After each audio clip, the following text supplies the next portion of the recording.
এখন সমাজ সুস্থ আৰু সুন্দৰভাৱে গঢ় দিয়াৰ দায়িত্ব আপোনাৰ হাতত আছে। আৰু এখন সমাজ ধ্বংস কৰাৰ দায়িত্বও আপোনাৰ হাততে আছে। হয়, নমস্কাৰ। পুনৰ এটি গঠনমূলক ভিডিঅ' লৈ আপোনালোকৰ সন্মুখলৈ আহিছোঁ।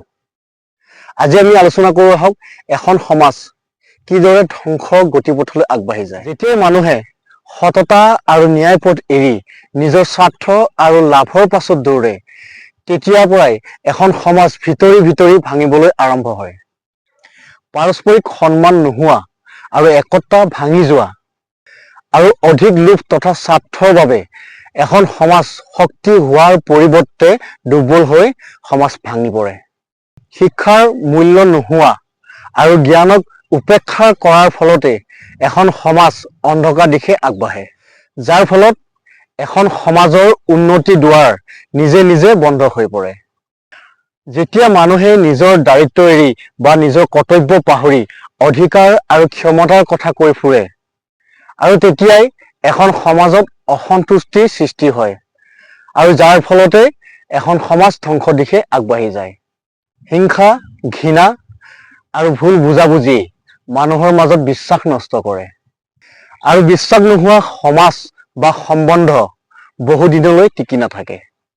নৈতিকতা হেৰুওৱা আৰু সত্যক লুকুৱাই ৰখাৰ আচৰণে এখন সমাজক বাহিৰৰ পৰা সুন্দৰ দেখা পালেও ভিতৰি গেলি পচি যায়।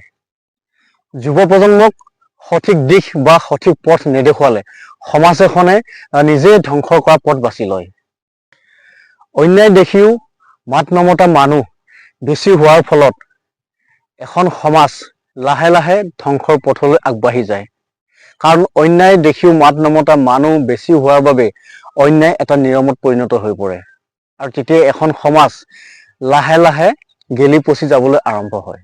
একতাৰ সলনি বিভাজন আৰু সঁচা কথাৰ পৰিৱৰ্তে মিছা কথাৰ ওপৰত বেছি গুৰুত্ব দিয়াৰ বাবে এখন সমাজে নিজেই নিজৰ ভিত্তি নষ্ট কৰি লয়, আৰু যাৰ ফলত এখন সমাজ ধ্বংসৰ দিশে আগবাঢ়ে।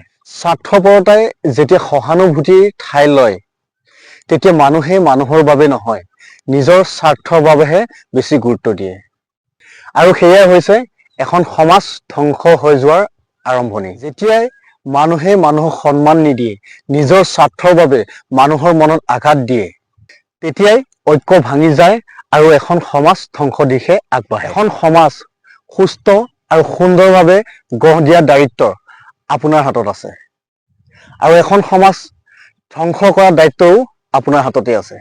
তেন্তে আহক, আজিৰ পৰাই আমি সকলোৱে পণ লওঁ যে এখন সুস্থ, সবল আৰু সুন্দৰ সমাজ গঢ় দিবলৈ।